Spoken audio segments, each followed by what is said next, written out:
Lesson 2 है आज और मैं आपसे बातें करूँगा। और मैंने आपको पहले भी बताया है कि मैं बातें करते करते आपको इंग्लिश सिखा दूँगा। किसी टेक्निकल चीज़ में नहीं घुसूँगा, टेंसेस नहीं सिखाऊँगा, टिपिकली जिस तरीके से सिखाए जाते हैं ग्रामर पे फोकस इतना ज़्यादा नहीं करूँगा लेकिन इतनी ईजी मेथड से करूँगा कि आपको लगेगा कि हम बात करते करते ही इंग्लिश सीख गए हैं और सच में सीख जाओगे। आज है लेसन टू में मैं आपसे थोड़ी सी बातें और करूँगा। आज मैं आपको अपने बेस्ट फ्रेंड के बारे में बताऊँगा। मेरा आज का टॉपिक है, मेरा जो बेस्ट फ्रेंड है, the topic is my best friend, जिसमें मैं आपको थोड़ी सी बातें बताऊँगा अपने बेस्ट फ्रेंड के बारे में। और जो मैं कॉन्वर्सेशन मेथड, बातचीत का तरीका यूज़ कर रहा हूँ आपको इंग्लिश सिखाने में, वो इसी टॉपिक को जब मैं आपको समझाऊंगा तो उसी मेथड से आप थोड़ी सी इंग्लिश, आज 1-2% इंग्लिश और सीख जाओगे धीरे धीरे करते करते। मेरा प्रॉमिस है और आप भी अपने आप से प्रॉमिस कर सकते हो कि आप थोड़े ही वीक्स में या मेरे थोड़े ही लेसन्स के बाद में आप 100% इंग्लिश सीख जाओगे। आपको आईएलटीएस का एग्ज़ाम देना है, कुछ और करना है, या आपको अपनी ग्रामर अच्छी करनी है, इंग्लिश के टेक्स्ट समझने हैं या भेजने हैं किसी को, या न्यूज़पेपर पढ़ना है, आप इजीली कर लोगे सारे काम। इंग्लिश में अच्छी खासी लोगों से बातें भी कर लोगे। स्टार्ट करते हैं। आज का मेरा लेसन 2 में मेरा टॉपिक है, मैंने अपना टॉपिक रखा है माई बेस्ट फ्रेंड, मेरा सबसे अच्छा, मेरा पसंदीदा दोस्त। तो मेरा टॉपिक है माई बेस्ट फ्रेंड। उसके लिए मैं फर्स्ट जो सेंटेंस यूज कर रहा हूं अपने बेस्ट फ्रेंड के लिए वो है माई बेस्ट फ्रेंड इज मोटा and he lives in Delhi. मेरे बेस्ट फ्रेंड का नाम वैसे तो जो उसका ओरिजिनल नेम है वो तो कुछ और है, पर मैं उसे बचपन से प्यार से मोटे ही बुलाता हूँ, तो मैं यहाँ पे भी उसको मोटे के नाम से डिस्क्राइब कर रहा हूँ। उसका रियल नेम क्या है इसमें हमें पूछने की ज़रूरत ही नहीं है, हमें तो इंग्लिश सीखनी है।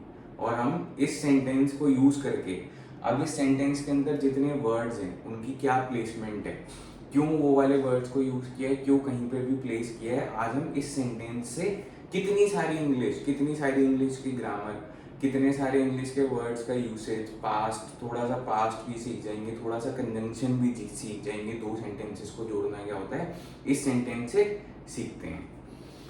अब कल मैंने आपको बताया था अपने लेसन 1 में कि माई का मीनिंग होता है मेरा, my pen, my friend, my car, my girlfriend, मेरा। अब माई में आपको प्रॉब्लम नहीं होनी चाहिए, जहाँ पे भी आपको मेरा यूज़ करना है, मेरे यूज़ करने हैं, मेरी गर्लफ्रेंड, जैसे हम बोलते हैं मेरा, मेरे, माई फ्रेंड्स, तो मेरे दोस्त, तो मेरा, मेरे, मेरी, इन सब में माई यूज़ होता है इंग्लिश में। माई बेस्ट फ्रेंड, अब यहाँ पे आज हम जानेंगे कि हमने ये बेस्ट वर्ड को यूज़ क्यों किया है और ये इस वर्ड का सिग्निफिकेंस क्या है। देखो, जैसे हम बोलते हैं ना मेरा पसंदीदा दोस्त, तो पसंदीदा क्या होता है, पसंदीदा एक विशेषता होती है किसी, उसको हम हिंदी में बोलते हैं विशेषण। इसी तरीके से ये वाला जो वर्ड है इसको हम इंग्लिश में बोलते हैं, ऐसे वर्ड्स को बोलते हैं एडजेक्टिव। अब एडजेक्टिव क्या होता है, जिसने इंग्लिश को डिस्कवर किया था, जिसने इंग्लिश का इन्वेंशन किया था, सॉरी इन्वेंशन ही किया होगा, डिस्कवर तो किया नहीं था, तो उसने एडजेक्टिव और ये सारी चीज़ें बनाई होंगी। अब क्यों बनाई थी इसके हम अंदर नहीं घुसेंगे, हम केवल ये जानेंगे कि अगर कोई भी वर्ड उसके आने वाले वर्ड के बारे में उसकी कोई ना कोई विशेषता बताता है तो वो एडजेक्टिव होता है। इसको हम सिंपली समझ लेते हैं कि कोई भी वर्ड जो उसके आगे वाले वर्ड की कुछ भी विशेषता बताता है, कुछ भी विशेषता मतलब चाहे उसकी बुराई बताता है, तो वो एक एडजेक्टिव होता है। अब जैसे हम बोलते हैं, जैसे मैं बोल दूं करप्ट पॉलिटिशियन, तो वो पॉलिटिशियन जो कि करप्ट है, या मैं बोलूं गुड पुलिसमैन, एक पुलिसमैन जो कि गुड है, इसी तरीके से बेस्ट फ्रेंड, तो जब मेरे को बोलना है जैसे this is a good pen, ये एक अच्छा पेन है, इस तरीके से हम बस एडजेक्टिव को यूज कर लेते हैं। ये जो है best, this is an adjective, और हम इसको बेस्ट फ्रेंड को इस तरीके से यूज करते हैं, किसी भी एडजेक्टिव को उसके फॉलोइंग वर्ड से पहले इस तरीके से यूज करते हैं। माई बेस्ट फ्रेंड इज मोटा।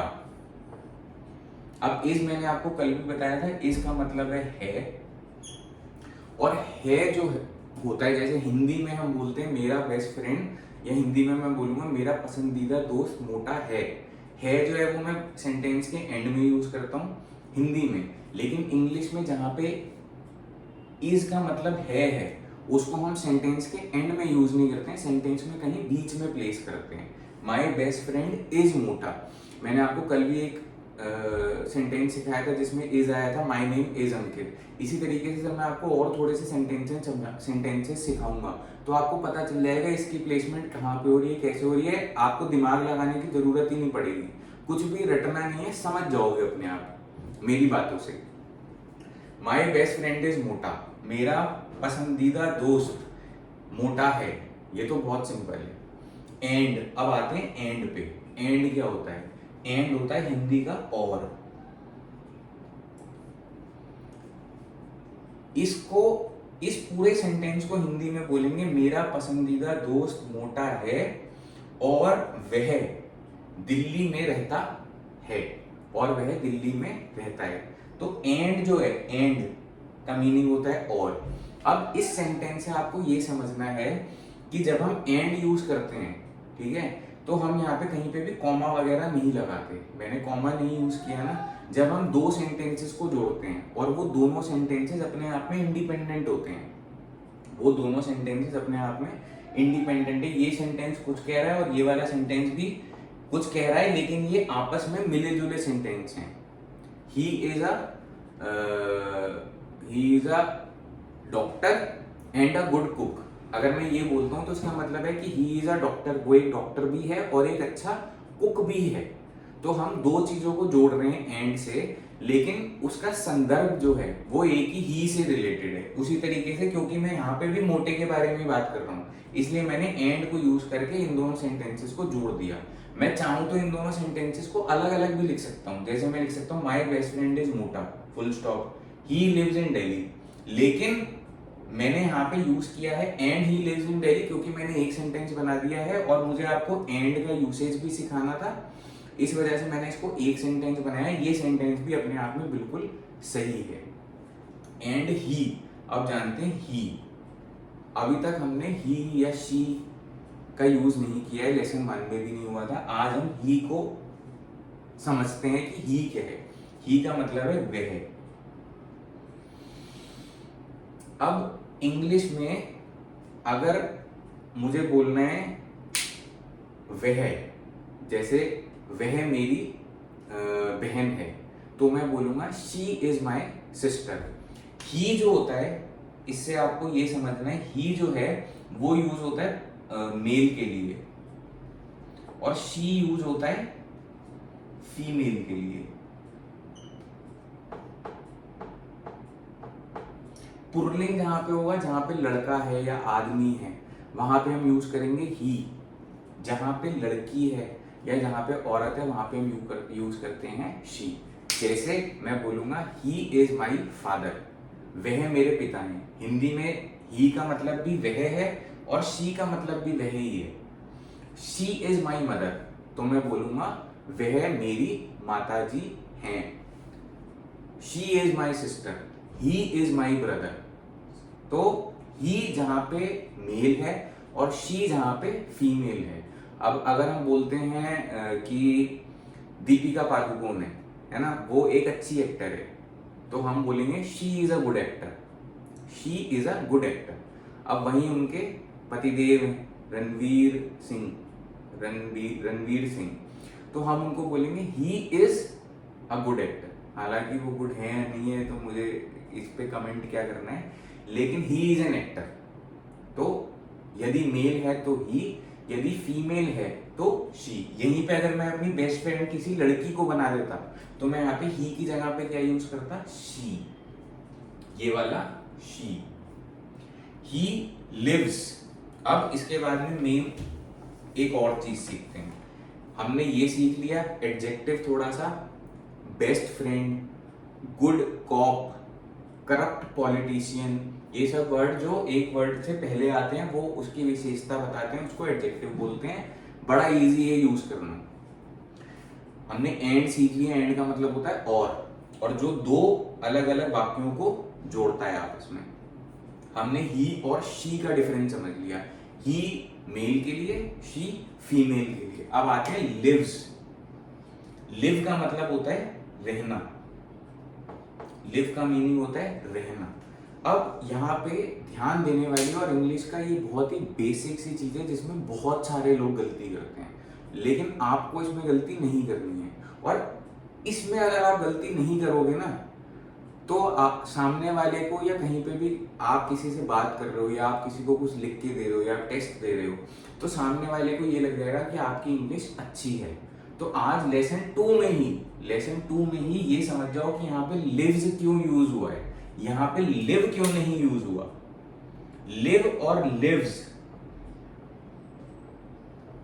ये दोनों इसका वर्ड भी, इसका मतलब भी रहना होता है और इसका मतलब भी रहना होता है।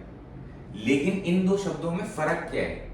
इन दो शब्दों में फर्क ये है कि इंग्लिश में जब हम यहाँ पे सिंगुलर, जब यहाँ पे कोई एक होता है सिंगल, तो हम उसके आगे लिखते हैं, हम उसके आगे जो वर्ब होता है, वर्ब मतलब कि ये जो वर्ड होता है उसका जो बताता है कि वो रहता है या खाता है या कुछ भी करता है, तो हम उसके आगे एस यूज कर देते हैं।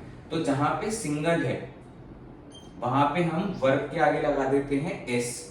लिव जो है वो एक वर्ब है। वर्ब क्या होता है क्या नहीं होता है, क्रिया होती है। मैंने थोड़ा सा आपको लेसन 1 में सिखाया था, ज्यादा दिमाग लगाने की जरूरत नहीं है, अभी थोड़ा सा और एक्सप्लेन कर दूंगा, बिल्कुल क्लियर हो जाएगा। और जहां पे सिंगल की जगह पे टू और मोर होते हैं, टू और मोर जिसको बोलते हैं प्लूरल, तो हम एस नहीं लगाते, तो हम लिखते हैं लिव। अब इसका और एग्जांपल समझ लेते हैं, उससे आपको बिल्कुल क्लियर हो जाएगा ये। राम ईट्स, राम एंड सीता ईट।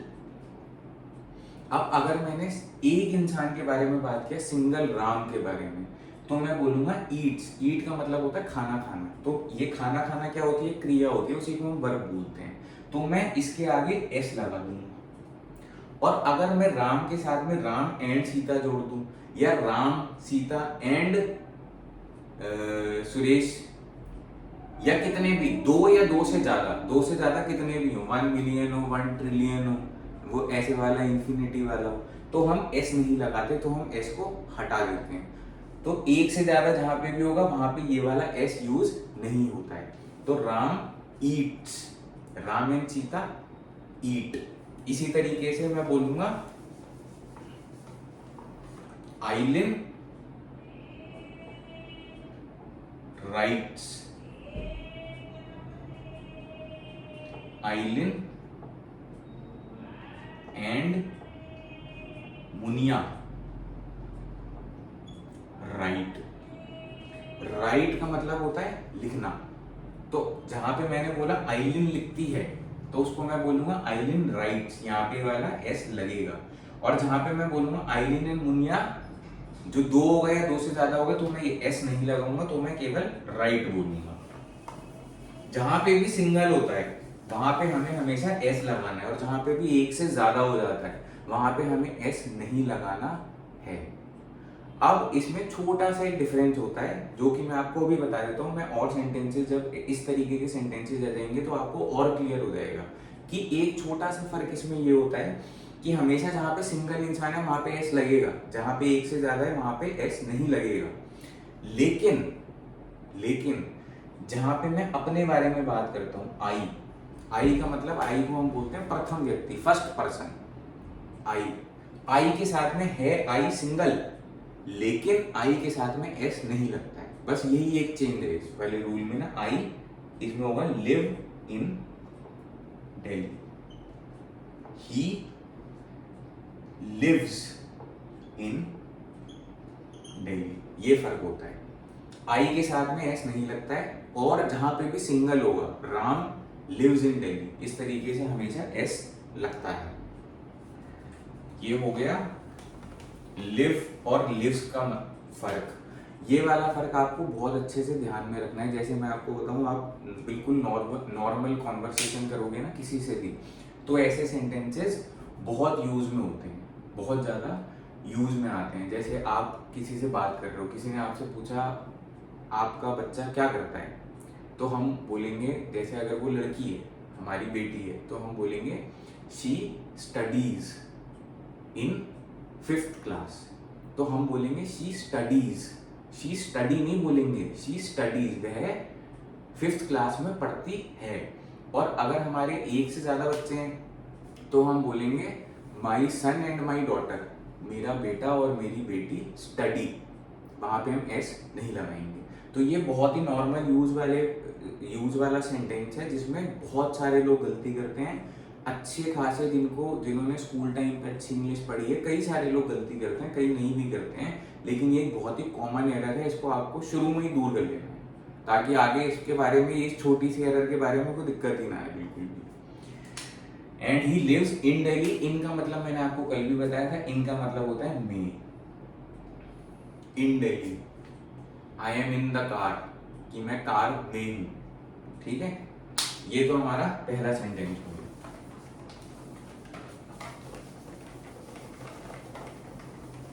पहले सेंटेंस से ही हमने काफी इंग्लिश सीख ली है। थोड़े बहुत सेंटेंसेस मैं आपको और लेसन्स में भी सिखाऊंगा ना, थोड़ी सी कहानियां और बताऊंगा, आपको बिल्कुल प्रॉपर इंग्लिश आ जाएगी, और आपका दिमाग इसी तरीके से इंग्लिश सीख जाएगा। आपको सब चक्करों में पढ़ने की जरूरत ही नहीं है कि पहले टेंसेस पढ़ेंगे, फिर पास्ट पार्टिसिपल पढ़ेंगे, फिर कंजंक्शन पढ़ेंगे, फिर एडजेक्टिव पढ़ेंगे। वो इसी तरीके से हम पढ़ लेंगे बात करते करते। उनको अलग से अगर पढ़ेंगे ना, तो वो बहुत ही बोरिंग है, बिल्कुल मजा नहीं आएगा। अब सेकंड सेंटेंस, अब क्योंकि मैं अपने बेस्ट फ्रेंड के बारे में बता रहा हूँ, तो मैं उसकी क्योंकि मैं उसको बचपन से जानता हूँ, मैं मोटे को बचपन से जानता हूँ। अब तो खैर मोटा मुझसे कम मिलता है, और चलो ठीक है, वो तो बड़े हो गए, कोई हर कोई बिजी हो जाता है।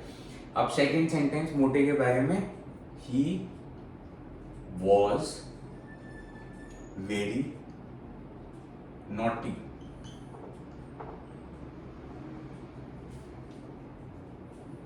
And liked noodles. मोटा और मैं एक साइकिल पे बैठ के, मोटा साइकिल चलाता था क्योंकि वो मुझसे मोटा था, भारी था, तगड़ा था, और मैं उस साइकिल के आगे डंडे पे बैठता था, और हम 5 रुपए की उस टाइम पे नूडल्स की हाफ प्लेट आया करती थी, हम वो नूडल्स खाया करते थे, बहुत मजा आया करता था। पुराने दिन हर कोई बोलता है, मैं ही बोलता हूँ, आपको भी याद आएगा। अगर आप अभी छोटे हो तो आपको बड़े होके याद आएगा, बड़े हो चुके हो तो आप अभी भी रिकॉल कर सकते हो पुराने दिन कितने बढ़िया थे। इसी वजह से मैंने ये वाला इमोशनल एक सेंटिमेंटल सेंटेंस यूज करा है, क्योंकि मजा आएगा पढ़ाने में, मजा आना चाहिए। अब मोटे के बारे में सेकंड सेंटेंस है, ही वॉज वेरी नॉटी। अब जहां पे मैंने वॉज यूज करा है ना, जहां पे मैं इज यूज कर रहा हूँ, इज का मीनिंग है। जहां पे मैंने वॉज यूज कर दिया, उसका मतलब है था। सिंपल सी इंग्लिश है, बिल्कुल ही सिंपल सी इंग्लिश है। ही वॉज ईटिंग, ये आईएनजी क्यों आया है, क्यों नहीं आया है, ये मैं आपको अगले सेंटेंसेस में बताऊंगा। टेंशन बिल्कुल भी नहीं लेनी है, इंग्लिश सिखा दूंगा पक्का, इसका यूसेज भी बता दूंगा। अभी टेंशन नहीं लेनी है, अभी जितना सिखा रहा हूँ केवल उतने पे जोर डालो और इतना ही सीखो। धीरे धीरे करके थोड़े बहुत लेसन्स के बाद में बहुत इंग्लिश आ जाएगी, 20-30-40% इंग्लिश आ जाएगी थोड़े से लेसन्स के बाद ही। ही वॉज ईटिंग या ही इज ईटिंग, इज का मीनिंग है और वॉज का मीनिंग है था। इसे याद कर लो अगर नहीं पता है, अगर पता है तो फिर तो बहुत ही अच्छी बात है। ही इज ईटिंग, वो खा रहा है, वह खा रहा है। जो काम अभी भी हो रहा है, प्रेजेंट में हो रहा है, उसका मतलब है ही इज, और जो पास्ट में होके खत्म हो चुका, मतलब वॉज, था। तो अब अगर मैं बोल रहा हूँ ही वॉज वेरी नॉटी, तो मैं ये कहना चाह रहा हूँ कि मोटा जो था वो बहुत नॉटी था। अब वो नॉटी है या नहीं है, हो भी सकता है अभी भी हो, लेकिन अब मैं उससे ज़्यादा नहीं मिलता और मुझे उम्मीद भी है कि अब वो उतना नॉटी नहीं रहा होगा। तो यहाँ पे मैं कहना चाह रहा हूँ ही वॉज वेरी नॉटी। तो अगर मैं किसी से बात कर रहा हूँ और मैं बोल रहा हूँ आई वॉज इन आगरा, तो मैं कह रहा हूँ मैं आगरा में था। और अगर मैं बोल रहा हूं कि मैं आगरा में हूं, अभी भी मैं इस टाइम पे आगरा में हूं, तो मैं वहां पे यूज करता हूं आई एम इन आगरा। अब इसी से ही एम और इज का फर्क भी जान लेते हैं, बहुत ही इजी है। असल में होता क्या है, जहां पे भी आई आ जाता है ना फर्स्ट पर्सन, जहां पे भी मैं अपने बारे में बात कर रहा हूँ, क्योंकि देखो हम अपने आप में बड़े स्पेशल लोग हैं। आई एम अ स्पेशल गाय। तो आई के साथ में थोड़ा बहुत हमें इंग्लिश के जैसे हम दूसरे शब्दों को यूज करते हैं, लेकिन आई के साथ में थोड़ा बहुत फर्क हो जाता है। जैसे मैंने आपको बोला था कि आई लिव इन दिल्ली होगा, ही लिव्स इन दिल्ली होगा, आई के साथ में एस नहीं लगता है, हालांकि एल आई जो है वो सिंगुलर है। उसी तरीके से आई के साथ में इज नहीं लगता, इज नहीं लगता, आई के साथ में यूज होता है एम। अब अगर मुझे बोलना है, किसी से बात करनी है और मुझे बताना है वह अंकित है, मैं अंकित हूँ, वैसे मैं अंकित हूँ और वो शाहरुख खान है, तो मैं बोलूंगा I am Ankit. I is अंकित नहीं होता है, आई एम अंकित, हमेशा याद रखना। और एम जो है वो हमेशा आई के साथ ही यूज होगा और एम कहीं नहीं यूज होता है, क्योंकि आई जो है, आई मैं हूँ और मैं स्पेशल हूँ, मेरे साथ में एम यूज होता है, मेरे साथ में एस नहीं लगता जब मैं आई लिव या आई लिव्स का यूज करता हूँ। I am Ankit, he is Shahrukh Khan, ठीक है। तो आई के साथ में इज यूज नहीं होगा, याद कर लो। आई एम इन दिल्ली, मैं दिल्ली में हूं, आई के साथ में इज कभी भी नहीं यूज होगा। हमने ये समझ लिया he was very naughty.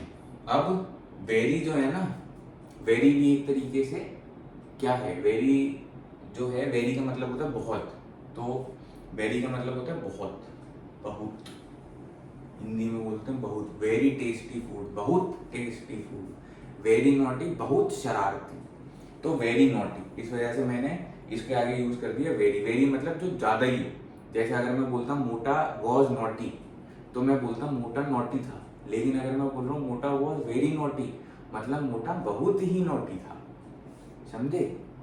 Okay. And का मतलब मैंने आपको बता दिया, एंड का मतलब होता है और। आज के मेरे दोनों सेंटेंसेस में एंड यूज हुआ है, कल मैंने अपने तीनों सेंटेंसेस लेसन 1 वालों में एंड यूज नहीं किया था। पर अब हम धीरे धीरे करके अपने सेंटेंसेस को थोड़ा थोड़ा सा एडवांस उस पर लेके जाएंगे, ताकि हम कल को अंग्रेजों से बात करेंगे तो अंग्रेजों को भी अपने ऊपर शर्म आ जाएगी कि हमें तो इनसे थोड़ी सी कम ही इंग्लिश आती है। वैसे तो ये तो कहने वाली बात नहीं। एंड का मतलब होता है और। लाइक्ड नूडल्स, लाइक का मतलब होता है पसंद। आई लाइक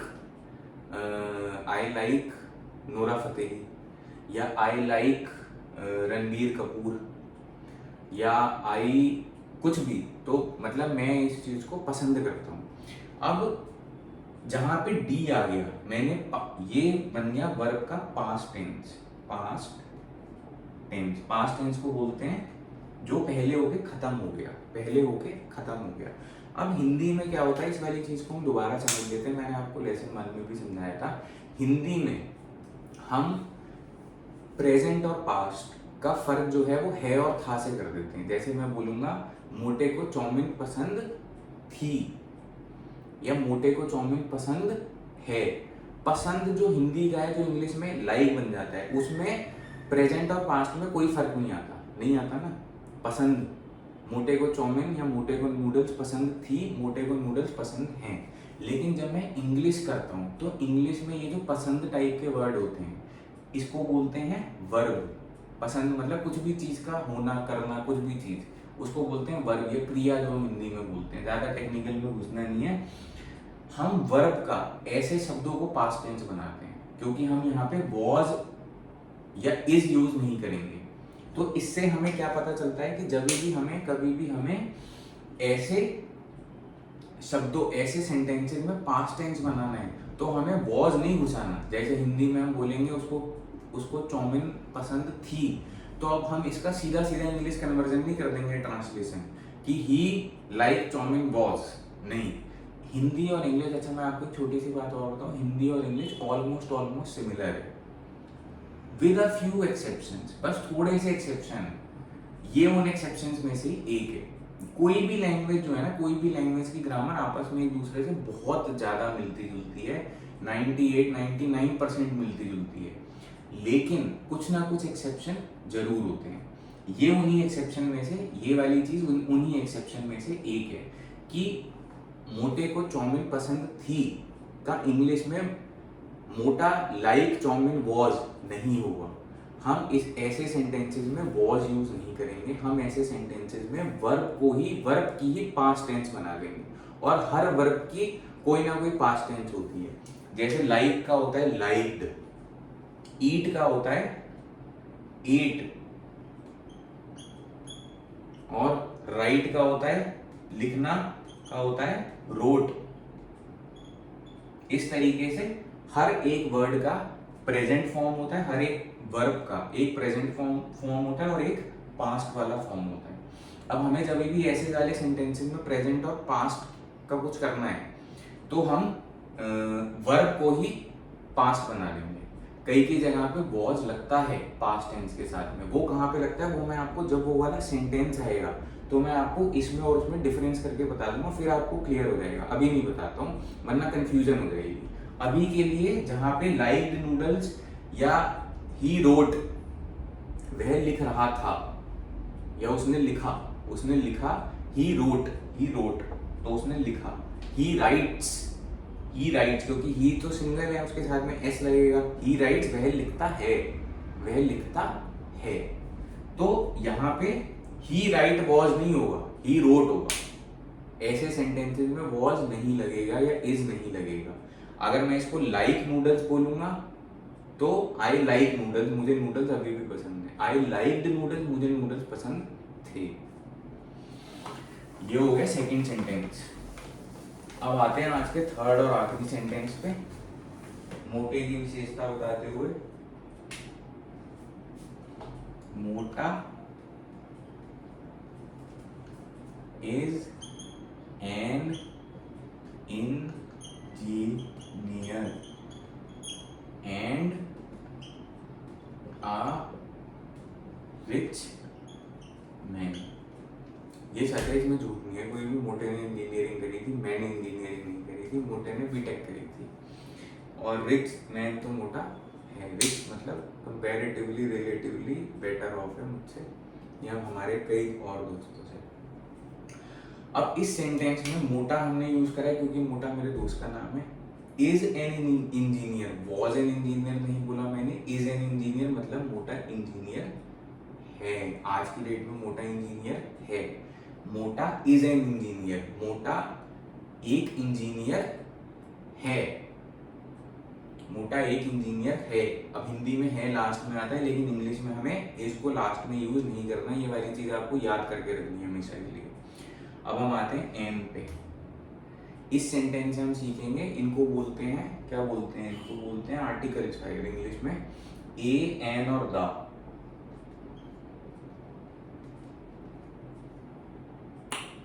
ए का मीनिंग होता है एक, एन का मीनिंग भी होता है एक। द जो है इसको बाद में समझेंगे जब द आएगा, अभी नहीं आया ना तो हम अभी इसको नहीं समझेंगे। ए का भी मीनिंग होता है एक और एन का भी मीनिंग होता है एक, लेकिन अब इस सेंटेंस में ए भी आ रहा है और एन भी आ रहा है। इसका मतलब भी एक है और इसका मतलब भी एक है।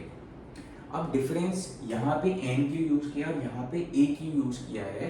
इसका डिफरेंस ये है कि जिसने भी इंग्लिश इन्वेंट करी थी, अब जिसने भी करी थी उसने सोचा कि ये जो इंजीनियर टाइप के वर्ड है इसमें पहले क्या आ रहा है ई, ऐसे शब्दों से पहले अगर मुझे एक बोलना है हिंदी का तो मैं इंग्लिश में यूज करूंगा एन। अब एन इंजीनियर हो गया। इसी तरीके से अगर कोई भी वर्ड शुरू हो रहा है ए ई आई ओ यू तो हम उसके आगे लगाते हैं एन। और अगर इनके अलावा कोई भी और वो है लेटर है इंग्लिश का तो हम जैसे A B C D E F ऐसे करके पूरी वर्णमाला है हिंदी की, उसमें से ए ई आई ओ यू अगर यूज हो रहा है यहाँ पे तो हम उससे पहले ए का अगर हमें बोलना है तो हम यूज करेंगे एन। और अगर ए ई आई ओ यू के अलावा कोई और लेटर से शुरू हो रहा है वर्ड, जैसे कि यहाँ पे आर से शुरू हो रहा है तो मुझे यहाँ पे ए लगाना है। ये सुनने में थोड़ा सा कॉम्प्लेक्स लग रहा है पर अभी हम इसको बनाते हैं बहुत ही इजी। असल में होता क्या है कि जब इंग्लिश हम बोलते हैं ना तो इन वाले शब्दों का जो साउंड होता है, इन वाले अक्षरों का जो साउंड होता है वो इस तरीके का साउंड होता है कि इनके साथ में एन जो है वो ज़्यादा सूट करता है। जैसे दाल के साथ में चावल सूट करता है ना। अब दाल के साथ में कोई चाउमीन तो नहीं खाएगा, है ना। उसी तरीके से आप ये मान के चलो कि ऐसे शब्दों को जब हम मुंह से बोलते हैं तो इनके साथ में सूट करता है एन। एन इंजीनियर, ठीक है। An umbrella. इसी बात पे मैं आपको अपना नया अम्ब्रेला दिखाता हूँ। मैंने नया येलो कलर का बड़ा ही सुंदर, क्योंकि मानसून सीजन आने वाला है, अम्ब्रेला खरीदा है। दिस इज एन अम्ब्रेला, क्योंकि ये यू से वर्ड शुरू हो रहा है। An umbrella, this is a umbrella अगर बोलूंगा ना तो हल्का सा मेरी टंग जो है वो उसमें मजा नहीं आता। इसी वजह से शायद जिसने इंग्लिश इन्वेंट करी होगी उसने बोला है कि ये वाले ऐसे वर्ड जब हम बोलते हैं ना इंजीनियर अम्ब्रेला तो उसके साथ में एन यूज करके ही मजा आता है। ए के टाइम पे ना मजा सा नहीं आता बोलने में, अजीब सी दिक्कत होती है। अब ये पेन है तो ये ए पेन, ए पेन। एन पेन नहीं होगा क्योंकि ये पी से शुरू हो रहा है। अब इसको ए आई ओ यू से जो वर्ड स्टार्ट होते हैं मोस्टली 99%, इसमें भी थोड़ा सा कई बार होता है कि एन नहीं यूज होता, वो उसको छोड़ देते हैं। ये वाली चीज आपको धीरे धीरे करके बिल्कुल समझ में आ जाएगी जब आप बोलोगे ऐसे वर्ड्स को। An engineer, A doctor. अब अगर कोई डॉक्टर है तो हम बोलेंगे ए डॉक्टर, वह एक डॉक्टर है, ही इज ए डॉक्टर। वह एक इंजीनियर है, he is an engineer. Okay, ये होता है ए और एन का डिफरेंस। दोनों का मतलब होता है एक। जब हम हिंदी में बोलते हैं वह एक इंजीनियर है, वह एक अच्छा आदमी है, he is a good man, he is a good man. ये ए और एन का डिफरेंस था। And A rich man. अब यहाँ पे जो ए आया है इसका मीनिंग भी एक ही है, लेकिन यहाँ पे क्योंकि इसके बाद में आ रहा है रिच, रिच स्टार्ट होता है आर से, इस वजह से हमने ए यूज किया है। And a rich man, man मतलब आदमी। मोटा एक इंजीनियर है, मोटा is an engineer and A rich man, और एक अमीर आदमी है। ये हमारा आज का लेसन था। काफ़ी हमने इसमें काफ़ी ज़्यादा इंग्लिश की चीज़ें सीखी हैं और आप इसकी प्रैक्टिस तो क्या मतलब देखते रहो वीडियोस को, देख देख के समझ में आ जाएगा। तो और थोड़े से लेसन होंगे, ये तो अभी शुरुआत है। अभी जब और लेसन जाएंगे तो उसमें बहुत सारी चीज़ें हम ऐसी कवर करेंगे। अभी हमने आईएनजी नहीं कवर किया, जैसे प्ले या प्लेइंग, है ना, प्लेइंग, डूइंग, आईएनजी आएगा अभी। इसी तरीके से और चीज़ें आएंगी, लेकिन हम उनको इसी तरीके से बात करते करते सीख जाएंगे और समझ जाएंगे। किसी उन चक्करों में नहीं पड़ेंगे कि इसको ये टेक्निकली ऐसा क्यों है, पास्ट पार्टिसिपल में ऐसा क्यों था। अभी हमारे पास में हैज़ बीन आएगा, हैड बीन आएगा। बहुत ही ईजी है सीखना, बहुत ही ईजी है। बच्चे को हम अपने घरों में बच्चे को हिंदी के सेंटेंस कंस्ट्रक्शन तो नहीं सिखाते ना, तभी भी बच्चा बोल देता है कि मुझे भूख लगी है। वो ये तो नहीं बोलता है भूख लगी मुझे, या भूख मुझे लगी थी, नहीं बोलता ना, क्योंकि उसको थी और है का डिफरेंस बातों बातों में पता चल जाता है। हम उसको हिंदी का थोड़ी ना सिखाते हैं कि बेटा ये पास्ट टेंस है हिंदी का और ये हिंदी के ग्रामर में इस तरीके से हमें बोलना है।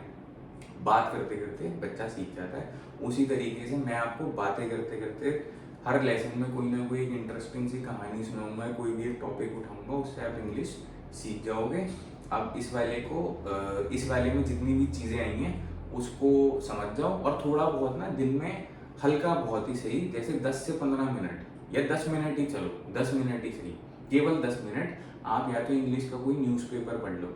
और अगर आपको इंग्लिश का न्यूज़पेपर नहीं पढ़ना है तो आप कोई भी एक न्यूज़ की ऐप डाउनलोड कर लो, हिंदुस्तान टाइम्स कर लो, या BBC कर लो, या इंडियन एक्सप्रेस कर लो, या द हिंदू कर लो। कोई भी एक ऐप डाउनलोड करके रोज का एक आर्टिकल पढ़ा करो, चाहे वो हेल्थ से रिलेटेड हो, चाहे वो पॉलिटिक्स से रिलेटेड हो, चाहे वो entertainment, Deepika Padukone is pregnant, अब किसी को इसी में इंटरेस्ट आता है तो आप इसी के बारे में पढ़ लो।